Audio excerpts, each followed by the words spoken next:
আলাইকুম, আশা করি প্রত্যেকে ভালো আছেন। আমি আপনাদের মাঝে আরও একটি নতুন ভিডিও নিয়ে হাজির হয়েছি। আজকের ভিডিওর বিষয় খুবই গুরুত্বপূর্ণ।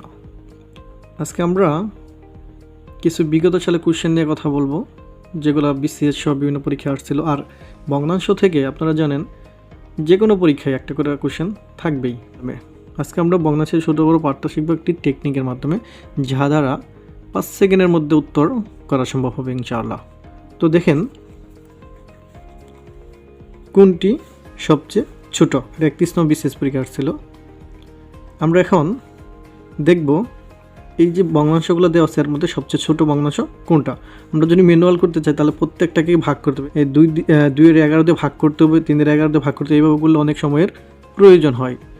আমরা এইভাবে দেখব না, আমরা দেখব শর্টকাটে কিভাবে করা যায়।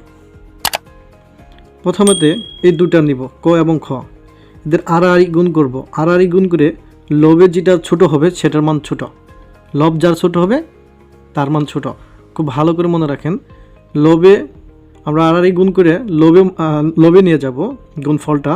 লবে যে মানটা ছোট হবে সেই ভগ্নাংশটা ছোট। তাহলে এই দুটো প্রথমত গুণ করি। 11 দুকানে 22, এখানে হলো 22 আর 3-11 33। তাহলে এখানে 22 আর এখানে 33। তাহলে এই দুটোর মধ্যে ছোটো কোনটা? ক নাম্বার। তাহলে আমরা খ নাম্বারটা বাদ দিলাম। তাহলে এটার সাথে আবার ঘ নাম্বারটা তুলনা করি। 2 দিয়ে 13 গুণ করলে 26, এখানে আসতে 26 আর 11 দিয়ে 2 গুণ করলে 22। তা এটা তুলনায় এটা কি আবার ছোট। তাহলে আমরা ক নম্বর অপশনও বাদ দিলাম। তারপরে থাকলো এই দুইটার মধ্যে 15 দুকানে 30, 4-13 52। তাহলে এখানে হলো 52 আর এখানে হলো 30। তাহলে এই দুইটার মধ্যে কোনটা ছোট? অবশ্যই এটা ছোট। তাহলে এটা আমাদের বাদ, উত্তর আমাদের ঘ নাম্বার। তারপরে একই সিস্টেমে আরেকটা অঙ্ক দেখি। নিচের কোন ভগ্নাংশটি বৃহত্তম? এটা আসছিল 39তম BCS পরীক্ষায়। তাহলে আগের মতোই ক এবং খ প্রথমত নিব।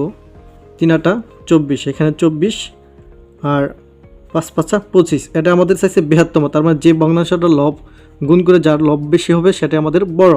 তাহলে 5-5 25 আর 3-8 24, এই দুটোর মধ্যে ছোট কোনটা? এটা বাদ, এটা থাকলে আমার বড়।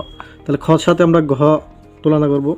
5-11 55, এখানে 55 আর 6-8 48। তাহলে এটা ছোটো, এটা বাদ। তারপরে এটার সাথে এটা 5-14 70 আর 8-8 64। 5-14 70, এখানে 70 আর এখানে হইতেছে 64। তাহলে এটা আমাদের ছোট। আর তাহলে থাকলো কোনটা? এটাই আমাদের উত্তর, এটা হবে বৃহত্তম। একইভাবে এই ধরনের সকল কোশ্চেন আনসার করতে পারবেন। আশা করি আপনাদের ভিডিওটি ভালো লেগেছে। এইভাবে সকল ছোট বড় ভগ্নাংশ নির্ণয় করতে পারবেন। ধন্যবাদ।